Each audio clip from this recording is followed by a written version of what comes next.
remercier de votre présence à ce panel Anticipation et gestion des crises dans les chaînes de valeur agricole en Afrique. Ce panel sera modéré par Mme Pauline Fétier. Nous avons la présence du ministère d'État, du ministère de l'Agriculture, le représentant du directeur général des productions. Nous avons le représentant du FICA, le conseil technique du directeur exécutif du FICA. Et nous avons nos championnes en chocolat, Mme Diego Parga, qui va parler des problèmes rencontrés. Merci, Monsieur Dieu, merci infiniment. Bonjour à toutes et à tous. Nous sommes très heureux de pouvoir aujourd'hui vous entretenir sur un thème qui est extrêmement intéressant, pour lequel, effectivement, on nous fait souvent le reproche en Afrique de ne pas être en première ligne, notamment en matière d'anticipation dans la gestion de nos crises. Et c'est exactement le contraire que nous allons essayer de démontrer aujourd'hui, notamment de par la qualité de nos intervenants. Donc je voudrais sans plus tarder vous présenter les différents panélistes. Je pense que grâce à ces trois éminentes personnalités du monde agricole, nous allons pouvoir vous démontrer sur plusieurs filières la force et la particularité de la chaîne de valeur agricole ivoirienne. Car tout le monde le sait, la Côte d'Ivoire a bâti son développement essentiellement sur l'agriculture. Et donc vous allez, je pense, à la fin de ce panel, pouvoir comprendre pourquoi et comment nous sommes parvenus à ces résultats et comment nous arriverons, malgré toutes les difficultés qui, notamment ces dernières années et cette dernière année avec la Covid-19, ont entravé et ont semé des obstacles sur le chemin de la croissance et du développement ivoirien. Donc, à ma gauche, le représentant du ministère de l'Agriculture, le Dr Kofi Adjoumani. Monsieur Kofi Adjoumani est le directeur général des productions et de la sécurité alimentaire au ministère d'État, ministère de l'Agriculture et du Développement rural. Il est enseignant-chercheur en génétique et en amélioration de la production végétale. Et à sa gauche, nous avons M. Lorne, qui est le conseiller technique du directeur exécutif de FIRCA. Donc, M. Jean-Paul Lorne est ingénieur agronome, diplômé de l'Institut national agronomique de Paris-Grignon, en France, et de l'École nationale supérieure d'agronomie d'Abidjan, l'ENSA. Il a débuté sa carrière professionnelle en 1989 en qualité d'ingénieur recherche et développement à l'Institut de recherche du café et du cacao, financé par la Banque mondiale. Et en 1991, il a travaillé également dans le domaine de la forêt, donc à la Sodefort, à la faveur du programme sectoriel forestier, financé également par la Banque mondiale. Et donc, depuis décembre 2004, il est au FIRCA. Et donc, c'est quelqu'un d'extrêmement expérimenté. Merci. Et comme on dit last but not least, Madame Olga Yenou, notre championne nationale, c'est la seule femme transformatrice. Elle va jusqu'au produit fini dans le domaine du cacao. Donc, c'est une éminente personnalité dans le secteur café-cacao auquel j'appartiens moi-même depuis 1996, mais c'est vraiment notre championne, notre fierté. Je suis très heureuse qu'elle ait pu libérer son temps pour pouvoir aujourd'hui partager son expérience en matière d'anticipation et de gestion des crises. Donc je crois qu'avec la qualité des intervenants qui sont à mes côtés, nous allons passer un moment constructif et nous allons beaucoup apprendre et retenir de la gestion des crises en Côte d'Ivoire. Donc la première question que j'aimerais adresser au docteur Adjoumani, c'est justement d'essayer de nous faire la synthèse, la liste de toutes les crises qu'a connues la chaîne de valeur agricole en Côte d'Ivoire. Merci. Merci, madame. Avant tout propos, je voudrais présenter les excuses du ministre d'État, ministre de l'Agriculture, M. Kouredan-Kowski Adjoumani, qui aurait bien voulu être présent, mais pour des raisons de calendrier, nous a fait l'honneur de le représenter. Comme vous le savez, notre agriculture est de type fluvial et cette forme d'agriculture rend vulnérable à la sécheresse et à la baisse des précipitations. Vous savez que la sécheresse entraîne donc une chute de production halieutique et une baisse de rendement de l'ensemble des filières. C'est le cas, par exemple, des grandes sécheresses observées dans les années 72-73, 83-84 et les baisses de précipitations observées dans les années 90 et de 2000 à 2005. Ces différentes sécheresses ont donc entraîné avec leur corollaire de feux de brousse qui ont décimé des milliers d'hectares de plantations et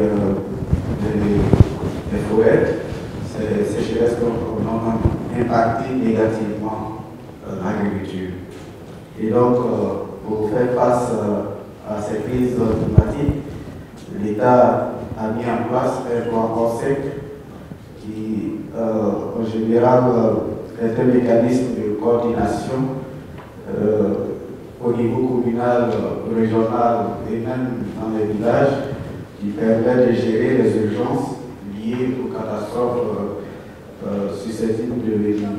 Et on a pu constater que ces dernières années, il y a de moins en moins de sécheresse en Côte d'Ivoire. Il y a aussi moins en moins de feux de brousse. Cela est dû à ce mécanisme de plan ORSEC qui est pratiquement bien maîtrisable. Est-ce que vous pouvez nous en dire un peu plus? Est-ce que vous pouvez rentrer un tout petit peu dans les détails concernant ce plan ORSEC? Parce qu'en fait, c'est l'illustration parfaite de l'anticipation, justement. En fait, il y a des comités villageois qui sont formés à la maîtrise des incendies, qui en général passent à la sensibilisation avant les débuts des sécheresses. De sorte que, en général, dans chaque village, par exemple, on pourrait interdire l'usage du feu dans les plantations en début de sécheresse. C'est pratiquement autour de novembre-décembre que la sensibilisation commence. Et ces méthodes-là ont permis quand même d'éviter les feux de brousse dans chaque localité. Donc en fait, c'est une équipe qui chaque fois est sensibilisée et qui est formée et qui passe à la sensibilisation. Donc au-delà du plan ORSEC, il y a aussi le cadre harmonisé qui a été adopté en octobre 2013 par la Côte d'Ivoire, qui est un système d'alerte mis en place par le SIS et qui permet d'analyser la situation de la sécurité alimentaire. Alors à ce niveau, tous les partenaires au développement ainsi que les partenaires techniques tels que le ministère de l'Agriculture, le ministère de l'Environnement, le ministère des Ressources halieutiques, le ministère des Eaux et Forêts, le ministère de la Santé vont d'abord collecter des données sur le terrain. Ces données sont analysées et produit une carte qu'on appelle la carte de la sécurité alimentaire qui situe les zones de vulnérabilité. Et en fonction de cette carte, les décideurs publics ou privés vont orienter les différents projets liés à la sécurité alimentaire. Donc c'est une carte qui est vraiment très importante pour nous, puisque ça nous permet déjà de voir les zones qui sont vulnérables et voir comment intervenir au niveau de chaque localité. À côté donc des crises climatiques, je pouvais énumérer les crises militaro-politiques que nous avons, puisque ces crises aussi affectent le domaine agricole. Nous savons que la crise de 2002, par exemple, a divisé la Côte d'Ivoire en deux parties. Il y a des populations qui ont donc abandonné leur plantation, il y a des structures qui ont même arrêté leurs activités, et donc le déplacement, le mouvement de ces personnes a vraiment impacté le système agricole. Et donc ces mouvements ont entraîné bien sûr la baisse des productions au niveau de toutes les filières. Face à ces différentes crises, le gouvernement donc a procédé à la restructuration de certaines filières et et a mis en place un ensemble de projets. Au niveau de la restructuration, on a vu la naissance de nombreux organes de régulation, tels que le Conseil du café cacao, le Conseil coton à Dakar, le Conseil EVA Paris. Au niveau des projets, dans le secteur vivrier et en appui à la sécurité alimentaire et la réduction de la pauvreté dans le monde rural, on a donc noté de nombreux projets, notamment le programme d'appui au développement des filières agricoles, PADFA, qui a été financé par la Côte d'Ivoire et le Fonds international pour le développement agricole et qui prend en compte les filières mangue et produits maraîchers. On note aussi le programme d'appui au secteur vivrier en Côte d'Ivoire qui a été financé par l'Union européenne et la Côte d'Ivoire et qui prend en compte les filières manioc et maraîchers. Vous savez que le manioc est une spéculation, une denrée vraiment consommée en Côte d'Ivoire après le. Donc il était important de mener des activités, des projets au niveau du manioc. Il y a eu le projet WAP en son temps aussi qui a mis l'accent sur le manioc. Donc le projet PACB à travers le projet Produisez de FICA pilote bien. En tout cas, ce projet permet de mettre en exergue la filière manioc. Il y a aussi le projet de pôle agroindustriel dans la région du Bélier, de Bélier, qui intervient dans les domaines d'aménagement de périmètres cultivés, que ce soit le maraîcher, le vivrier, et l'équipement, les équipements et la réalisation des grandes infrastructures. Alors, on pourrait aussi noter dans le secteur des cultures d'exportation le projet d'appui au secteur agricole. Et ce projet prend en compte plutôt la filière cacao, parmi la huile, l'EVA, le coton et l'anacarde. Et donc, spécifiquement pour le cacao, il y a aussi un autre projet, de nombreux projets cacao amis des forêts, qui met en exergue la culture du cacao en association avec les essences forestières. Au niveau de la filière café, on a eu un mouvement de redressement de la filière café et la mise en place d'un cadre de partenariat scientifique et technique entre le Centre de recherche et de développement IDST et le Centre national de recherche agronomique pour la production de plants améliorés. On note aussi au niveau de la filière canne à sucre qui souffre énormément de main-d'œuvre et l'élaboration d'un contrat entre l'État et les firmes sucrières, SUCAF, Côte d'Ivoire et Sucrivoire, pour sécuriser les investissements de ces firmes et les protéger du marché contre les importations illicites de sucre. Je pourrais vous dire à ce niveau que notre production nationale ne permet pas de couvrir tout le marché et donc l'État est obligé de faire venir du sucre d'ailleurs. Et donc, si on ne prend pas des garde-fous que tout le monde importe le sucre, les sociétés sucrières vont donc disparaître alors que ces sociétés, plus ou moins, engagent les Ivoiriens dans le domaine de l'emploi. Donc, l'État a pris des mesures pour sécuriser vraiment cette filière. J'en viens maintenant à la troisième crise, c'est la crise sanitaire que nous connaissons puisque depuis le 11 mars 2020, la Côte d'Ivoire entière s'est réveillée donc, avec son premier cas de Covid et l'évolution de l'épidémie a conduit donc, le gouvernement à prendre un certain nombre de mesures d'urgence et d'élaborer donc un plan de riposte pour bien faire face aux défis de la pandémie. Alors, ces mesures, comme nous le savons, ont occasionné des restrictions qui ont affecté l'ensemble des secteurs de l'économie ivoirienne et particulièrement le monde agricole. Alors, vous pouvez noter que la fermeture, par exemple, des frontières a eu des effets néfastes, que les difficultés d'exportation des produits agricoles, ce qui a entraîné une accumulation des produits dans les zones de stockage. Vous pouvez noter aussi une perturbation du marché, puisqu'on a assisté à une baisse de la vente des produits, à des annulations et reports de contrats de vente des produits agricoles et une chute importante des coûts des produits agricoles. Dans l'ensemble, c'est l'ensemble des filières qui a été impacté négativement, bien sûr.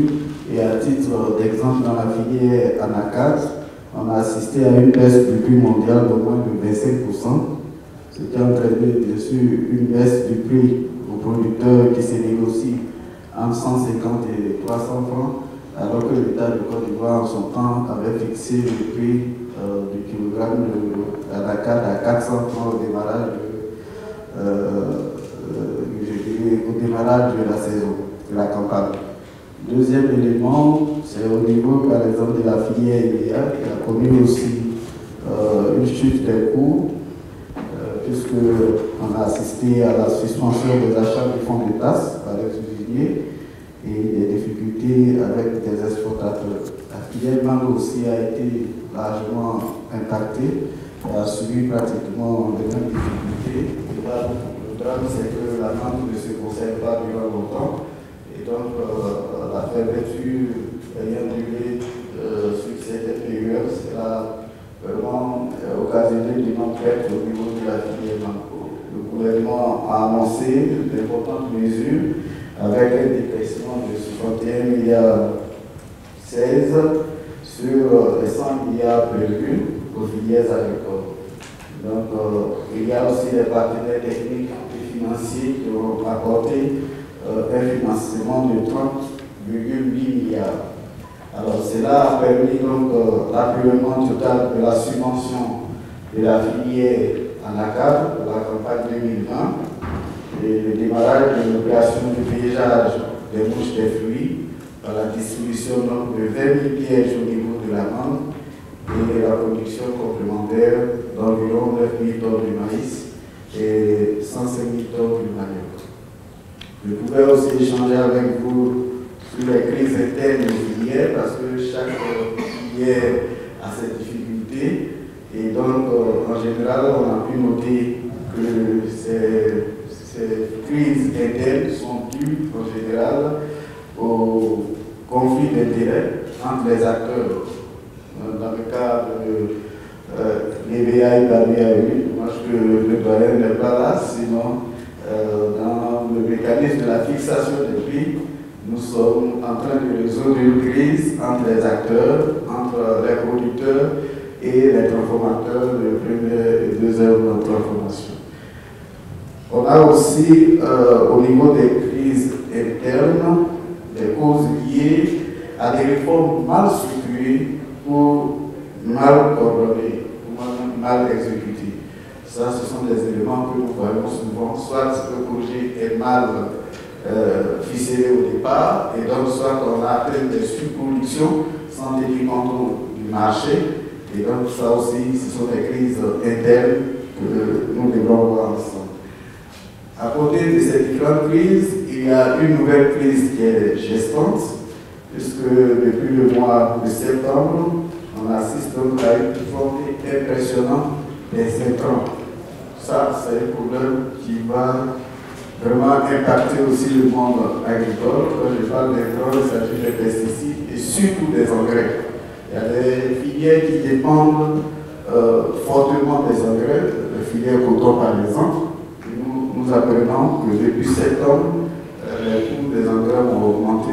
C'était pas même de multiplier par 4 ou par 3. Et donc, nous savons que quand les intrants augmentent de cette manière, effectivement, cela impacte vraiment les revenus. Et ça, c'est une difficulté que nous avons vraiment appris dès le mois passé. Et nous sommes en train de convoquer donc une réunion avec tous les partenaires qui interviennent dans la filière pour échanger et voir comment nous pouvons atténuer l'impact de cette augmentation, de cette flambée des prix au niveau des intrants. Donc voilà, madame, de façon ramassée, ce que je voulais partager avec vous. Merci infiniment, docteur Adjoumani. Donc là, effectivement, vous avez été extrêmement exhaustif dans l'énumération, dans l'énoncé des crises, et surtout, vous avez même été au-delà de nos attentes en décrivant à chaque fois les solutions qui ont été mises en œuvre pour éviter ces crises, enfin en tout cas pour venir à bout de ces crises. Alors du coup, vous avez abordé un aspect qui m'a quand même interpellée par rapport à la Covid-19. Vous avez évoqué, non, par rapport à la crise notamment militaro-politique, vous avez évoqué, non je crois que c'est dans la Covid-19, vous avez évoqué en fait, notamment dans la norme, l'absence de débouchés, donc je crois que c'était dans le cadre de la Covid-19, la baisse des cours mondiaux, l'absence de débouchés, les produits qui sont restés comme ça, malheureusement sans débouchés. Et du coup, ça m'amène à me poser la question du développement d'un marché intérieur. On a souvent parlé de notre vulnérabilité, du fait que la plupart de nos grandes ressources agricoles sont des cultures d'exportation. Et ces cultures d'exportation, par définition, prouvent que ce ne sont pas des produits consommés localement. Et donc je me pose la question, et du coup je me tourne vers le représentant du FIRCA, M. Lang, me pose la question de la recherche agricole en Côte d'Ivoire, dans quelle mesure elle peut venir justement en appui de toutes les solutions mises en œuvre par l'État pour résoudre les crises, pour anticiper sur les crises. Qu'est-ce qu'on met en œuvre pour pouvoir développer un marché intérieur, des produits innovants, une utilisation innovante de nos produits intérieurs, de nos produits agricoles? Pour répondre à votre question, je pense que la recherche agricole en Côte d'Ivoire est une recherche qui a fait ses preuves. Aujourd'hui, avec la panoplie de cultures que nous avons, avec les résultats que nous avons obtenus, on peut, sans modestie, dire que la recherche agricole en Côte d'Ivoire a fait ses preuves. Aujourd'hui, elle est confrontée à divers problèmes. Elle a également traversé des crises, il faut le dire. Nous sommes passés d'une recherche sectorielle basée sur des cultures, aujourd'hui à une recherche plus englobante qui prend en compte plutôt que des cultures, mais des programmes. Et donc, on a dû restructurer tout le dispositif de recherche pour arriver aujourd'hui au CNRA, qui donc, fédère l'ensemble de la recherche sur les cultures. Nous avons aussi, à côté de ce Centre national de recherche agronomique, nous avons d'autres centres de recherche et nous avons également les universités. Donc, tout ce dispositif contribue au développement de la recherche. Le principal problème de la recherche aujourd'hui, c'est le financement. La recherche est beaucoup plus sollicitée pour financer les programmes, pour produire tout de suite des résultats, alors que la base de la recherche, c'est la recherche fondamentale. C'est la recherche fondamentale qui permet d'avoir des réactions dans le temps et de faire de la prévision pour pouvoir anticiper sur les crises. Mais malheureusement, depuis quelques années, avec les difficultés financières, la recherche est appelée un peu en pompier pour apporter des solutions immédiates sans avoir au préalable donc travailler des programmes de recherche pour avoir des résultats. Alors le FIRCA, c'est le Fonds interprofessionnel pour la recherche et le conseil agricole. C'est un instrument de financement. Les ressources du FIRCA proviennent essentiellement de 3 sources. Nous avons l'État, nous avons les filières agricoles, selon leur niveau de structuration. Toutes les filières ne sont pas encore cotisantes au FIRCA, mais les plus grosses filières et les filières organisées sont des contributeurs au budget du FIRCA. Et la troisième source, ce sont les partenaires techniques et financiers. Donc, à partir de ces ressources qui sont mobilisées, il faut dire que le FIRCA n'a pas l'exclusivité du financement de la recherche et du conseil en Côte d'Ivoire. Le FIRCA contribue à financer la recherche et le conseil agricole. Et prioritairement, nos programmes répondre aux besoins des filières, parce que l'outil a été créé pour les filières agricoles. Et secondairement, nous répondons aux sollicitations de l'État et de la recherche pour financer des programmes qui ne sont pas prioritaires pour les filières, justement dans l'idée de la prospective et de l'anticipation. Donc la recherche peut nous solliciter directement pour financer des programmes d'anticipation ou de prospective. Et donc, le FIRCA n'est pas dépositaire des résultats de la recherche. Le FIRCA contribue au financement de la recherche, mais ce sont les instituts de recherche qui sont dépositaires de leurs résultats et de leurs brevets, qui généralement sont financés sur des ressources publiques, donc qui sont facilement partageables.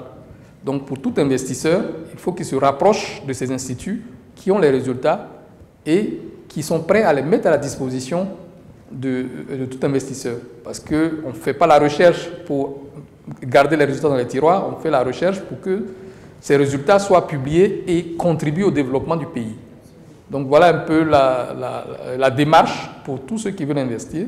Le FIRCA peut les accompagner auprès des instituts de recherche pour entamer des discussions. Et nous avons dans le cadre de projets qui sont financés par les bailleurs de fonds, c'est beaucoup plus facile parce que ce sont des ressources des bailleurs et on s'engage à diffuser les résultats, donc c'est plus facile d'avoir accès à ces résultats qui sont financés par des partenaires techniques et financiers. Voilà. Je crois qu'on peut dire également, on peut également décrire l'étendue des filières agricoles qui sont sous la houlette du FIRCA en matière de conseil et de recherche. Alors, le FIRCA travaille avec l'ensemble des filières, depuis les cultures d'exportation. J'aime pas trop ce mot, culture d'exportation. Madame est là, elle travaille sur le cacao, pour elle, ce n'est pas une culture d'exportation. Voilà.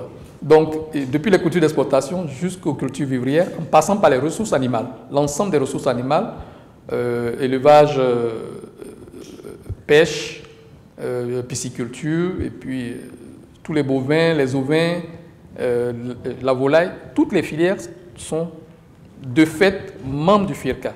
C'est ça, toutes les filières. Donc, merci infiniment pour cette présentation.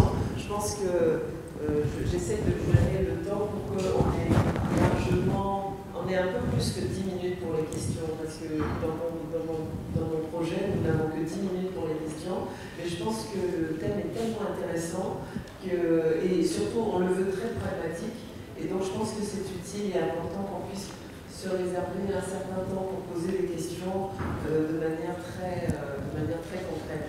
Donc Madame Olga Guénion, fondatrice de la société TAFI SA, industrielle, extrêmement expérimentée, plus de 25 ans d'expérience dans la filière cacao.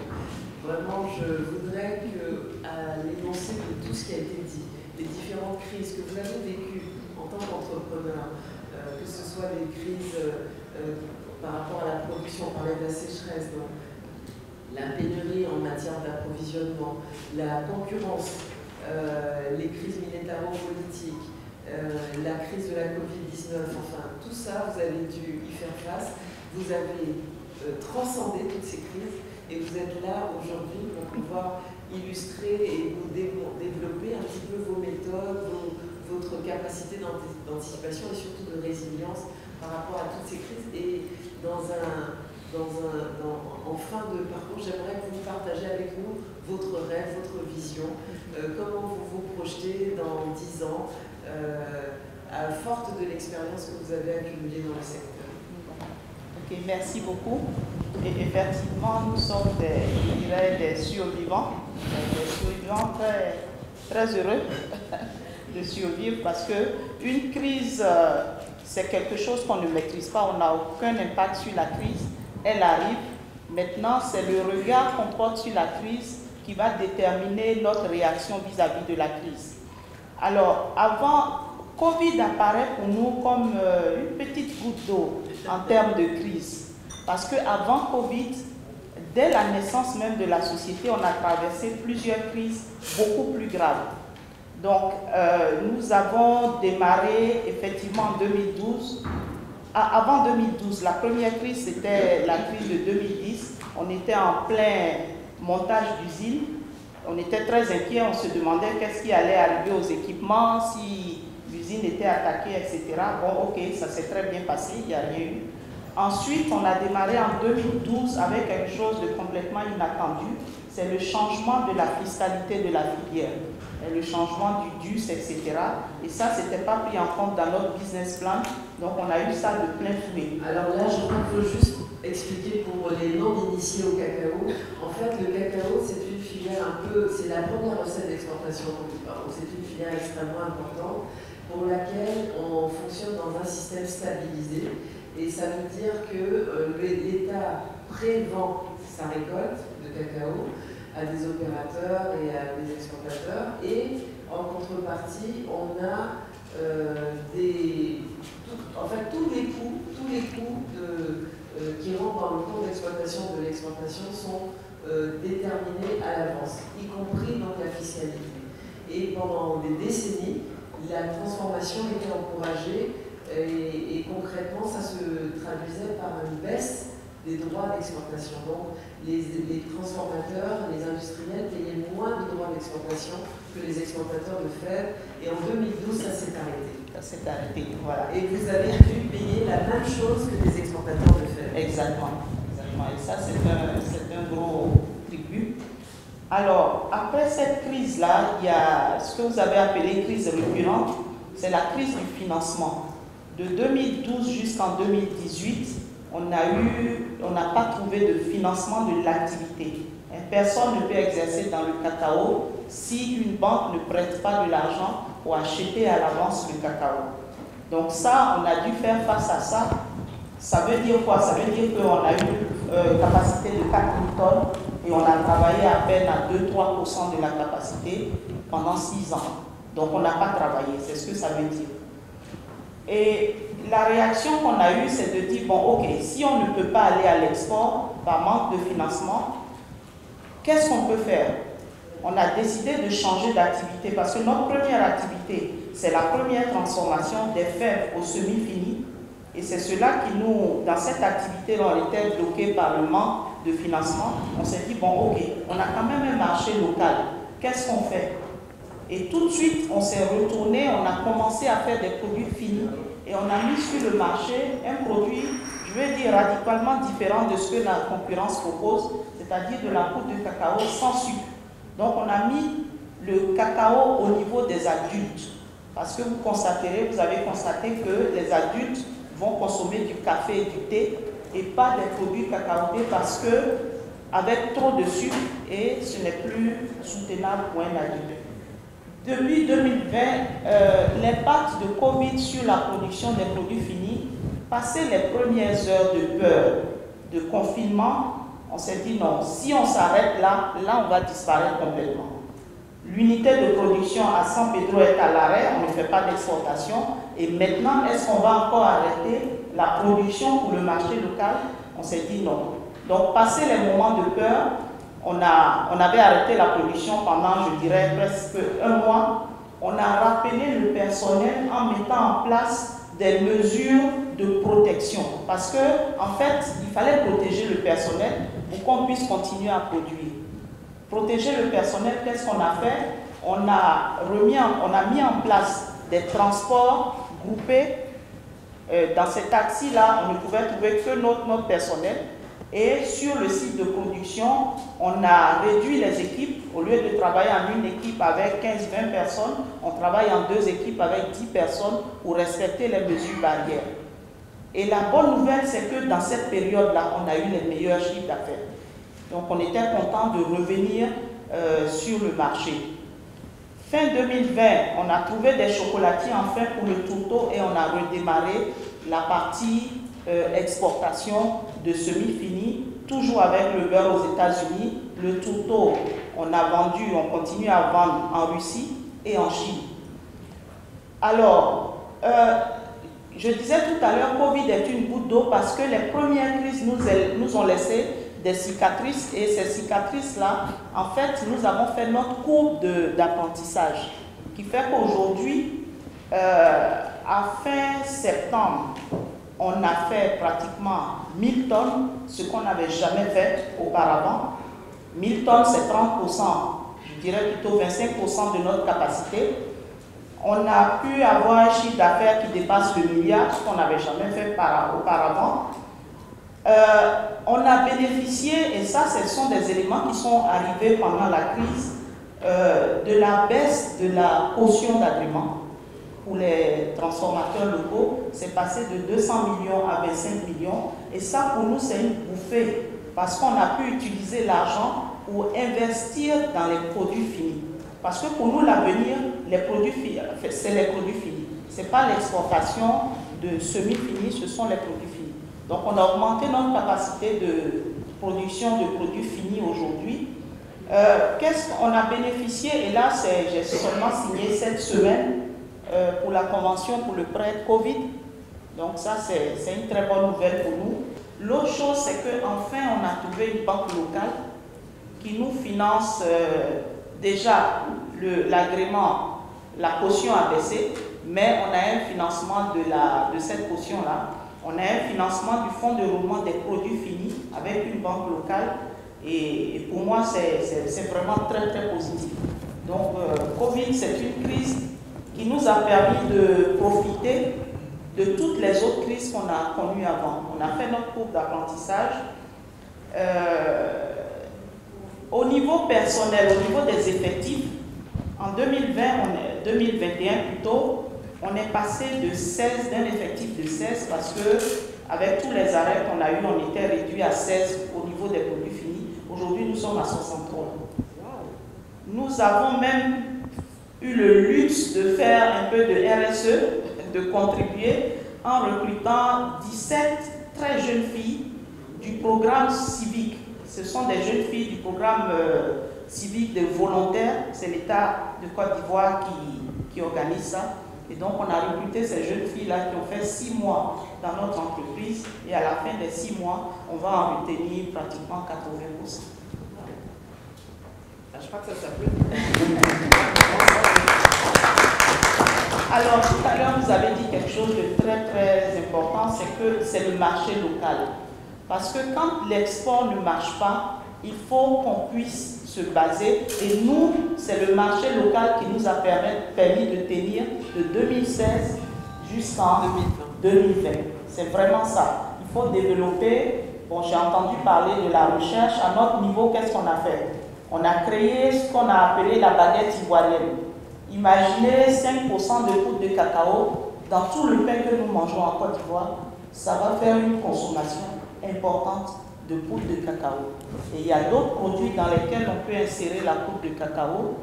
Déjà, consommer cette poudre-là, l'état pur, bon, le sucre, c'est encore ivoirien, mais le lait, il faut l'importer. Ajouter d'autres éléments de l'agriculture dans la poudre de cacao, le gingembre. Enfin, on peut imaginer tout ce qu'on peut imaginer pour mobiliser cette consommation-là, adapter ces produits-là à notre palais, parce qu'il faut l'adapter à notre palais et que ce soit à la portée aussi bien des adultes que des enfants. Donc voilà comment est-ce qu'on a traversé. Merci, vraiment c'était absolument passionnant parce que c'est vrai que c'est concret, c'est pragmatique.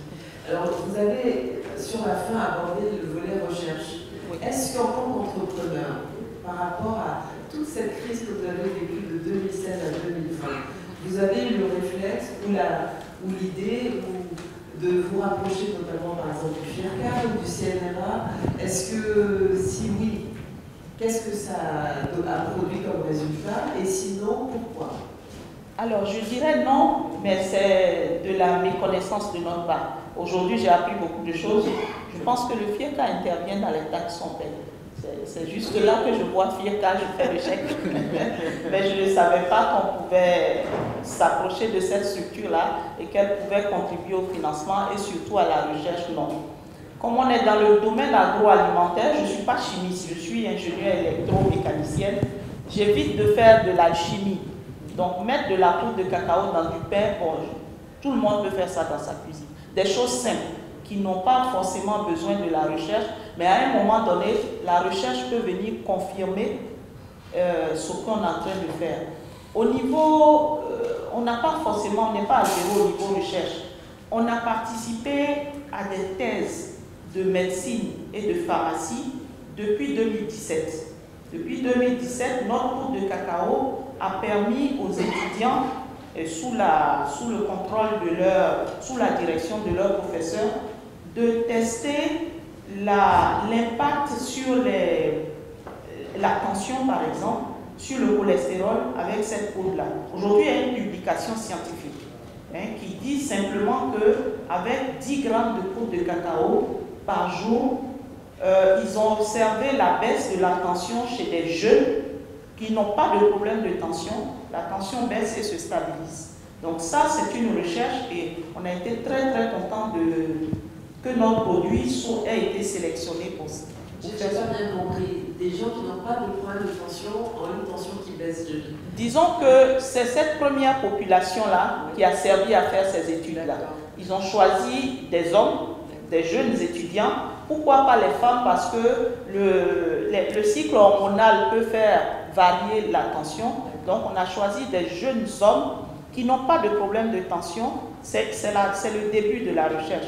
Et on observe que malgré ça, la tension baisse et se stabilise au bout de 15 jours. Donc je pense que l'étape suivante, ça va être chez des personnes réellement hypertendues. Mais c'est vraiment un parcours passionnant. C'est vraiment un parcours passionnant. Et du coup, j'ai envie de me retourner vers M. Lorme par rapport à la recherche et par rapport à tout ce parcours édifiant et surtout cette ténacité. Je crois qu'il faut qu'on salue votre ténacité. Jamais vous ne vous êtes laissé abattre. Et si on doit parler de résilience, vous en êtes l'illustration parfaite. Parce que quelle que soit la crise, quelles que soient les cicatrices qu'elle a laissées, vous continuez d'y croire et vous continuez de vous battre pour y arriver. Moi, ce qui m'a quand même interpellée, c'est que c'est aujourd'hui qu'elle découvre l'étendue des capacités et des propositions faites par le FIRCA. Pourquoi les entrepreneurs, pourquoi les industriels ne vous connaissent pas? Ou qu'est-ce que vous pourriez envisager de faire pour qu'ils vous connaissent davantage? Parce que justement, ce que cette crise a mis en exergue, c'est la nécessité d'accompagner davantage le secteur privé. Donc... Ok, merci. Je voudrais, avant d'aborder la question, dire à madame qu'elle n'est pas allée vers la recherche, mais la recherche est venue vers elle. Donc, c'est tout dire. La recherche cherche de la matière pour travailler. Donc, si vous allez vers la recherche, vous allez trouver une oreille attentive pour résoudre vos problèmes. Maintenant, il faut dire que le FIRCA est plus perçu comme un outil pour la production agricole. Beaucoup d'industriels ne connaissent pas cet aspect du FIRCA sur la transformation, sur la recherche pour la transformation agricole. Et donc, c'est pour ça que le FIRCA multiplie des forums, notamment nous avons des émissions à la télévision, nous avons un journal, nous participons également à ce genre de manifestations pour nous faire connaître, pour dire que nous ne nous arrêtons pas seulement à la production, mais nous travaillons sur l'ensemble de la chaîne des valeurs. Voilà, donc l'intervention de madame me fait dire que le directeur exécutif adjoint est en face de moi, que nous avons encore du travail à faire au niveau de la sensibilisation pour une meilleure connaissance du FIRCA, surtout auprès des industriels. Mais il faut dire que nous avons beaucoup de contacts avec la SOGECI, avec l'UNEMAF, qui est l'Union des entreprises du secteur agricole. Et à la faveur des projets que nous faisons, nous les associons à la diffusion des résultats, au partage des résultats. Je me rappelle, en 2011 et 2016, on a fait une offensive auprès de la SOGECI parce que nous avions beaucoup de résultats et nous cherchions des investisseurs pour booster, disons, pour mettre à échelle ces résultats-là. Donc, il nous reste beaucoup de travail à faire et je pense qu'on va s'y atteler. Je pense que vous allez vous y atteler, mais certainement pas sans l'aide et l'appui de l'État de Côte d'Ivoire. On parle de plus en plus, docteur Adjoumani, de champions nationaux, de créer des champions nationaux. nationaux. Nous avons des champions nationaux qui ont pratiquement dû se battre seuls. Madame Libaud a abordé la question du financement. C'est parce qu'elle y a cru, c'est parce qu'elle n'a jamais baissé les bras que malgré l'absence de financement, elle est encore aujourd'hui en mesure de non seulement développer son activité, mais témoigner du parcours qu'elle a pu faire. Et on a quand même le sentiment que tout au long de ce parcours, à part septembre 2020 où il y a eu la bonne nouvelle de la baisse de la caution pour les industries locales, l'État ne s'est pas réellement préoccupé de la question des champions nationaux. Aujourd'hui, le Premier ministre, depuis juillet 2005, a abordé cet aspect à travers l'énoncé de la vision 2030 pour l'État de Côte d'Ivoire. Dans le cadre de cet énoncé, il a largement développé l'appui nécessaire au développement, l'appui sur le secteur privé nécessaire au développement, qui va amener l'État effectivement à être beaucoup plus proche du secteur privé. Moi, j'aimerais savoir quand même de manière très concrète, on a des outils, on a des moyens, on a développé toute la batterie de solutions et de capacités d'anticipation au travers des différentes crises que vous avez développées. Aujourd'hui, de manière très concrète, pour justement appuyer et développer nos champions nationaux, quelles sont les dispositions que vous envisagez? Merci madame. Je pense qu'il faut voir la problématique sous plusieurs angles. Parce que quand on parle de financement, il y a plusieurs ministères techniques qui interviennent. Mais le centre, c'est la primature. C'est la primature qui oriente plus ou moins l'aspect financier et puis accompagner le budget des finances. Nous, on ne fait que exécuter. C'est vrai que nous posons les problèmes, mais on ne fait que exécuter. Et souvent, par rapport à ce que nous demandons, ce n'est pas évident vraiment que le gouvernement nous dise que bon, dans le secteur agricole, on vous emploie. Vous voyez, par exemple, par rapport à la crise, au départ, il y avait certains montants qui avaient été annoncés aux filières, mais face à la réalité, tout le monde voit aujourd'hui qu'on n'a pas reçu ces montants. Donc, il y a tout un comité qui siège, et comme vous le savez, la crise est ponctuelle, et puis elle apparaît de façon spontanée, on ne s'était pas préparé à ça. Donc, ça fait que souvent, dans l'aspect financier, ce n'est pas évident que les différents ministères techniques s'accordent sur le niveau. Mais je peux dire qu'au niveau des agro-industries, auparavant, ce n'était pas dans les attributions du ministère de l'Agriculture. C'était, je crois, logé au ministère de l'Industrie. C'est récemment, et la note vient de sortir en début de ce mois, où maintenant les agro-industries sont rattachées au ministère de l'Agriculture. Et je pense qu'il y a un travail de fond qui sera fait en partenariat donc avec ces agro-industries pour qu'on essaie de voir une vision nouvelle pour les années à venir. Je vous dis que l'aspect financement a toujours été vraiment le problème clé. Ça, je ne peux pas vous le cacher. Mais c'est dans ça que nous avons trouvé des financements. Vous voyez, il y a beaucoup de choses aussi qu'on ne savait pas. Ça, il faut le dire. Au niveau de la recherche agricole, il y a beaucoup de résultats qui sont restés dans les tiroirs, qui ne sont pas portés à la connaissance des populations. Il y a tous ces éléments que nous avons essayé de voir ensemble pour pouvoir vraiment donner un rendement meilleur au monde agricole. Merci infiniment. Je crois que vous nous donnez l'opportunité, puisqu'on parle de financement, on rentre dans les choses très très concrètes, d'ouvrir le débat à l'ensemble des participants. Donc, si vous le voulez bien, on va proposer, je ne sais pas si quelqu'un a un micro pour vous aider à passer dans la salle, mais on va prendre les questions éventuelles des participants. Je n'ai pas de questions, je veux juste faire de contribution sur ce qui a été dit, ce qui a été entendu. Donc, très rapidement, au niveau de la recherche, la seule chose que je veux ajouter, c'est qu'il me semble qu'on a eu beaucoup de succès au niveau de la recherche, on a beaucoup d'acquis.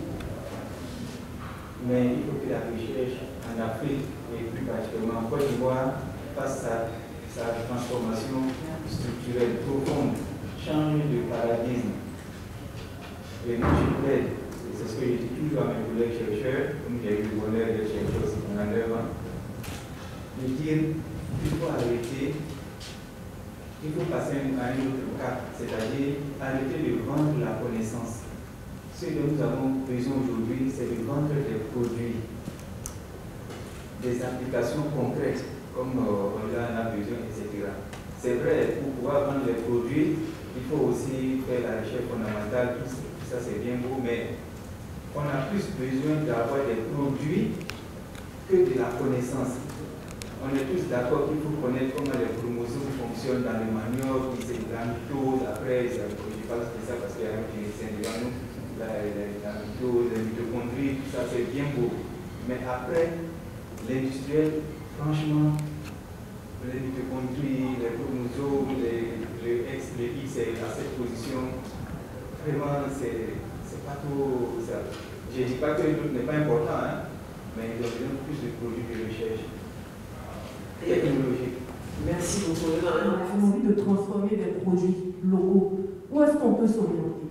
Parce qu'il y a beaucoup d'idées qui surgissent justement parce qu'on sort de l'école, comme monsieur l'a dit au départ, on a la connaissance et tout, mais de façon concrète, on veut développer des choses. On ne sait pas où s'orienter. Est-ce qu'aujourd'hui, on pourrait avoir quand même cette orientation? Et la seconde, le deuxième volet de ma question, c'est de savoir, on parle de crise au niveau de l'agriculture. Est-ce qu'on a un lien ou un endroit où on pourrait quand même avoir des statistiques qui nous diraient dans quel secteur, au niveau de tel produit, on a eu tel souci, et voici ces éléments-là qui pourraient vous aider à justement prévenir les risques à venir dans votre production? Nous, on a transféré de l'argent, je préfère faire le nom de l'argent, et notre argent est bloqué actuellement 1 milliard de dollars dans une banque de la place. Ce n'est pas normal. Qu'est-ce qui bloque l'argent?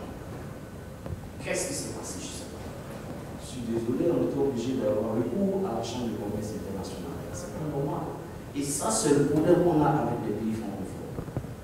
Donc, juste rassurer les industriels qu'il y a des structures qui financent les États et les industriels avec une garantie. Il faut avoir une garantie bien sûr. Donc, au niveau international, ce sont les SPSI qui sont demandés. Mais le problème de la Côte d'Ivoire, c'est un problème vraiment avec l'État. Donc, il faut qu'on puisse avoir des assises comme ça entre industriels, financiers et puis les décideurs pour vraiment les autorités publiques pour qu'on puisse vraiment savoir ce qui est bon. Et qu'est-ce qu'on doit faire pour qu'on puisse envoyer, solliciter nos financements à l'international et envoyer notre argent sans aucun problème. Je pense que pour eux, si vous avez des inquiétudes, vous écrivez au ministre de l'Agriculture et il y aura toujours une équipe pour vous orienter ou bien pour vous guider dans vos activités. Au niveau des statistiques, on a une direction chargée des statistiques et de la documentation, et donc la DSDI. Donc, si vous avez besoin d'informations, alors vous pouvez donc vous adresser à cette direction chargée des statistiques. Alors, quel dispositif a été mis en place pour le développement de chaînes de valeur? Ça, c'est un peu transversal. Pour ce qui nous concerne au niveau de la production, il y a notre référence qui est le PENIA, puisque dans ce document, on a retracé plus ou moins tout ce qu'il faut faire au niveau de chaque acteur de la chaîne de valeur qui est décrit donc dans ce document et qui pourra donc être notre boussole à tous en matière donc de l'orientation et d'exécution des projets. Et donc, je peux dire que l'État a quand même fait l'effort, le gouvernement fait l'effort de combattre la pauvreté en milieu rural. Pour ce qui nous concerne, tous les projets que nous essayons de réaliser prennent en compte les revenus des producteurs, prennent en compte les transformateurs, les acteurs de première transformation, de deuxième transformation, Seulement que nous avons très peu d'acteurs dans ce domaine et c'est pourquoi nous avons dit qu'il faut mettre l'accent sur la transformation. Donc, je disais que c'est un dispositif un peu transversal qui interpelle plusieurs ministères.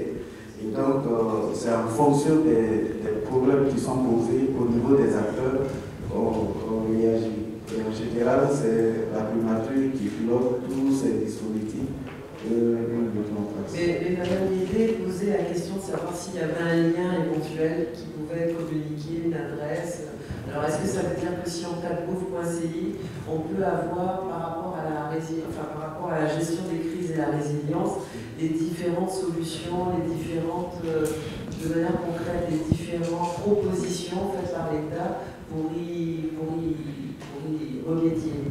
Je crois que c'est ça, hein, c'était ça. Voilà. Oui, sur la plateforme du ministère, il y a quand même un certain nombre d'informations qu'on pourrait avoir. Du ministère ou de la primature? Les deux. Les deux. Voilà. Donc il faut faire le tour de tous les sites internet. Voilà. Faut avoir Et si vous n'êtes pas satisfait, vous vous adressez à un ministère particulier. On va prendre votre 07. On va prendre son 07 ou son 07 que vous avez. Hein. Oui, je voudrais également indiquer, bon, je l'ai dit en introduction, hein, le FIRCA travaille avec l'ensemble des filières. Donc nous avons également un site, donc www.firca.ci. Nous avons une rubrique questions-réponses sur laquelle voilà, nous sommes actifs et donc vous posez toutes les questions et on recherchera la bonne personne, la personne indiquée pour vous donner l'information que vous recherchez. Merci d'avance. On est pris par le temps, on va passer à la question, à la question de M. Kofi. Ça nous dépasse. La question de savoir quel était le dispositif mis en place par l'État pour le développement des chaînes de valeur agricole. Non, on a déjà répondu, oui. C'est la dernière question. Est-ce que la réponse vous satisfait? De M. Bassoulé. D'accord.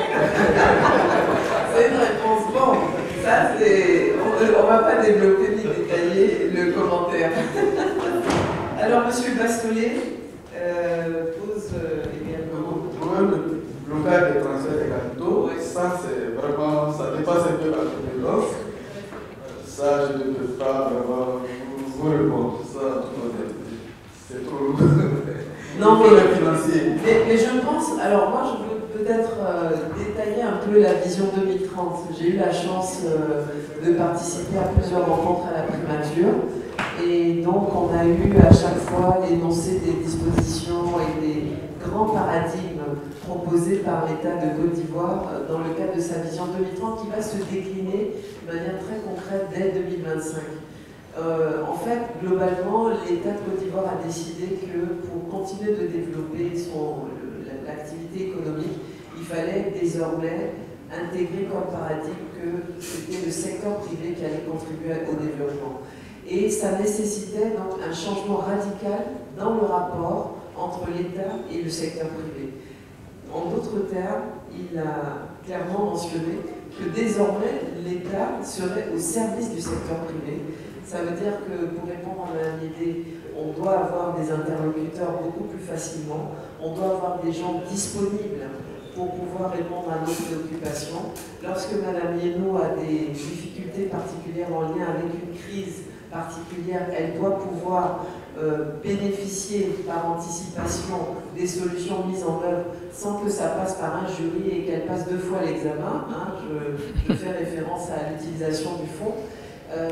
Ça est vraiment des promesses qui ont été, enfin en tout cas ce sont les objectifs visés par l'État et l'intérêt pour eux, la contrepartie entre guillemets, c'est de développer en fait l'emploi des jeunes. On sait tous que la Côte d'Ivoire est un pays majoritairement jeune et en 2030, d'ici 2030, on doit créer 8 millions d'emplois, principalement dans le secteur agricole. C'est-à-dire que la chaîne de valeur agricole, effectivement, est amenée à évoluer, à être dynamisée. Et en 2025, sur les 8 millions d'emplois prévus pour 2030, on devra créer 5 millions d'emplois. Et ces 5 millions d'emplois passent également par un nouveau regard sur la production. Je Je crois que Mme Linou a abordé le sujet également à un moment donné, mais chacun des panélistes l'a fait aussi. Et donc, cette génération de producteurs nouvelles, formés, compétentes, sera en mesure d'anticiper les crises, sera formé pour être résilient. On a abordé au tout début du panel la question des feux de brousse, dont on entendait beaucoup parler, peut-être les jeunes de moins de 20 ans n'ont pas beaucoup entendu parler, mais ma génération, en tout cas, c'était chaque année une préoccupation au moment des saisons sèches.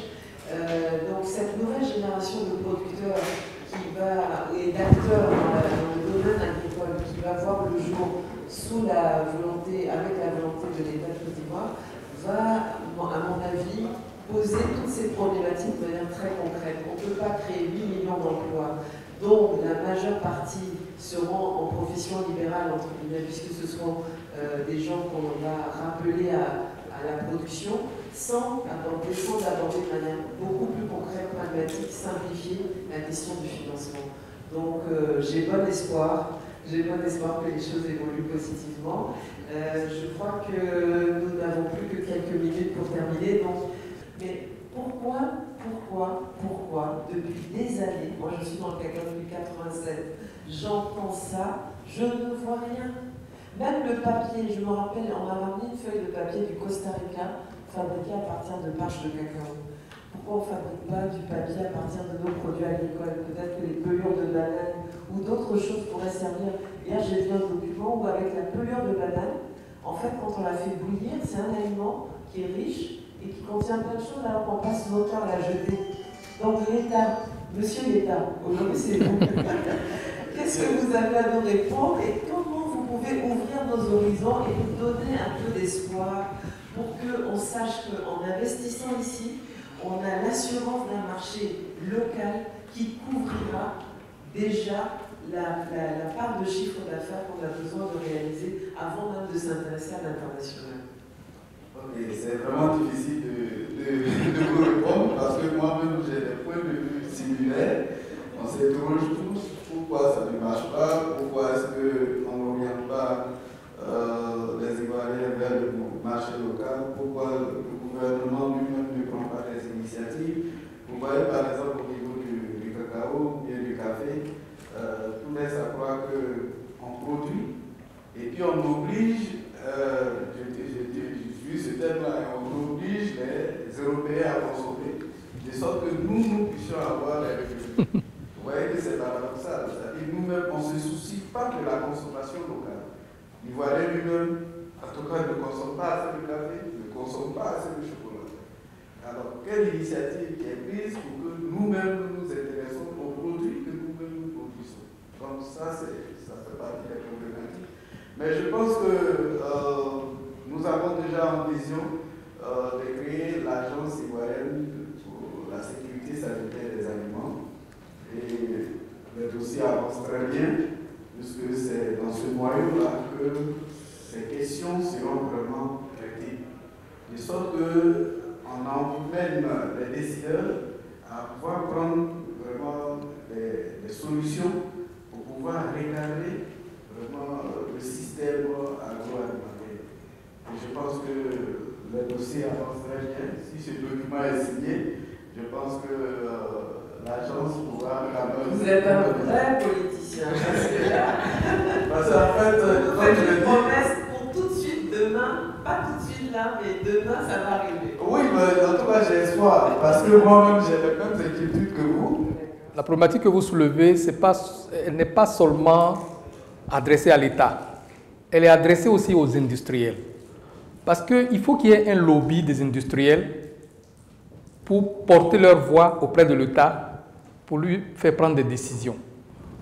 Je prends l'exemple du Nigeria sur deux spéculations. Le Nigeria est le premier producteur de manioc en Afrique. C'est un pays qui consomme beaucoup de manioc. Pour développer la culture du manioc, qu'est-ce que le Nigeria a fait? Le Nigeria a imposé aux meuniers, c'est-à-dire les fabricants de farine de blé, d'incorporer 10% de farine de manioc à partir d'un décret. Donc au Nigeria, si vous achetez de la farine de blé, c'est 90% blé, 10% de manioc. Donc plus la consommation de farine augmente, plus la production de manioc augmente et plus les producteurs de manioc gagnent de l'argent. Mais pour ça, il faut que derrière, l'industrie puisse suivre. Parce que ce ne sont pas les boutures de manioc qu'on va mettre dans le pain. Il faut qu'il y ait un dispositif de transformation du manioc en farine panifiable. Donc c'est pour ça que je dis... Non, c'est pas la même... Non, c'est pas la farine qu'on fait à la maison, comme disait tout à l'heure DG dans la cuisine. Non, c'est pas cette farine-là qu'on met dans le pain. Parce que la granulométrie doit être presque pareille à celle du blé pour ne pas qu'on sente qu'il y a un corps étranger dans la farine de blé. Donc ça, c'est le premier exemple. Vous voyez? Mais ça, c'est une décision de l'État. Mais il faut que l'État s'assure que l'industrie va accompagner pour ne pas que demain, il y ait une rupture de farine et que les populations sortent dans la rue pour réclamer le départ de l'État. Donc c'est pour ça que je dis qu'il faut que l'industrie soit derrière ces décisions de l'État. La deuxième chose, c'est le sorgho. Le sorgho, bon, on ne connaît pas beaucoup le sorgho en Côte d'Ivoire, il y a très peu au nord, mais la Guinness, pour les amateurs de bière brune et amère, savent que c'est le sorgho qui est la matière première pour faire la Guinness. Et le gouvernement du Nigeria avait des brasseries qui faisaient de la Guinness. Et un matin, ils se sont levés, ils ont dit, bon, on vous donne 2 ans, on ne veut plus d'importation de sorgho au Nigeria. Vous rentrez, vous allez au Nigeria, dans tous les villages, dans toutes les cours, vous avez des pieds de sorgho. Ils ont créé la demande, le besoin, les producteurs ont suivi, les industriels étaient obligés de suivre parce que c'est une loi. Et aujourd'hui, le Nigeria est le premier producteur de sorgho en Afrique. Donc voilà des décisions. Nous avons essayé avec le pain composé de manioc, on n'a pas réussi à arriver jusqu'au décret. Le gouvernement nous a dit, mais est-ce que vous avez des unités de production de farine? À l'époque, on n'en avait pas, donc on s'est arrêté. Il faut donc que l'industrie soit le moteur de ces réformes. Je pense que le gouvernement est disposé. Et le Premier ministre, très récemment, lorsqu'on parlait de la vision 2030, le Premier ministre a dit clairement qu'il est prêt à engager le gouvernement dans la prise de mesures réglementaires permettant de développer la transformation des produits locaux. Et je pense que la balle est dans le camp aujourd'hui de l'industrie. Merci. Avec votre permission, d'abord je voudrais vous remercier pour votre aimable attention, pour votre présence nombreuse à notre panel ce matin. Pour moi, ça a été vraiment un plaisir de partager avec nos brillants panélistes.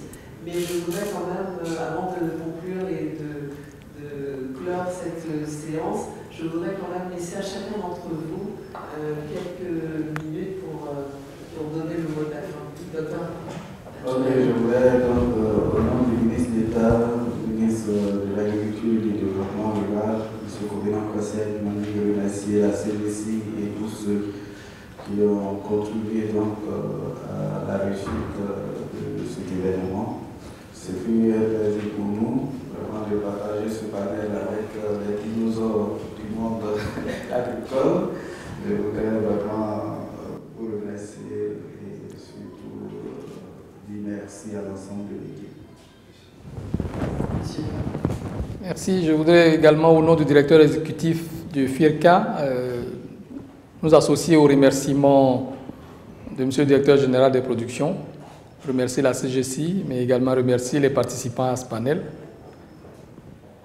Je voudrais leur dire que le FIRCA, outil de développement des filières agricoles, est à leur disposition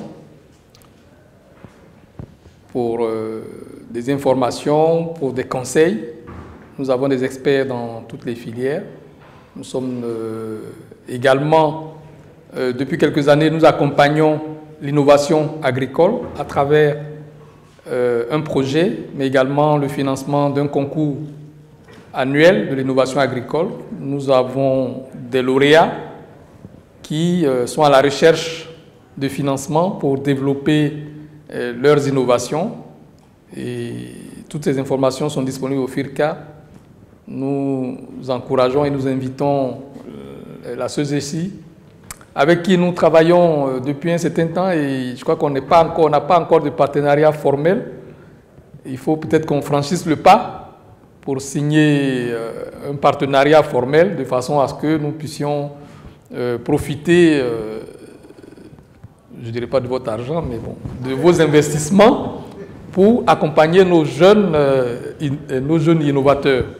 Moi, je dirais que les crises ont été pour nous une véritable chance d'apprentissage, parce qu'une chose importante pour les financiers, c'est de savoir si un entrepreneur a fait ses preuves, a fait ses erreurs surtout, a déjà fait ses erreurs ou ne pas faire ces erreurs-là avec son argent. Donc, nous avons bien profité des crises pour faire cet apprentissage. Aujourd'hui, nous sommes prêts. Et ce qui nous a aidé aussi dans cette résilience-là, c'est la taille de notre entreprise. Elle est petite, elle est agile, elle sait être flexible. Voilà, donc ces éléments sont importants. Et dernière chose importante dans la résilience, c'est que nous croyons fermement à l'existence d'un besoin de consommation de cacao en Côte d'Ivoire. Merci infiniment à tous et à bientôt.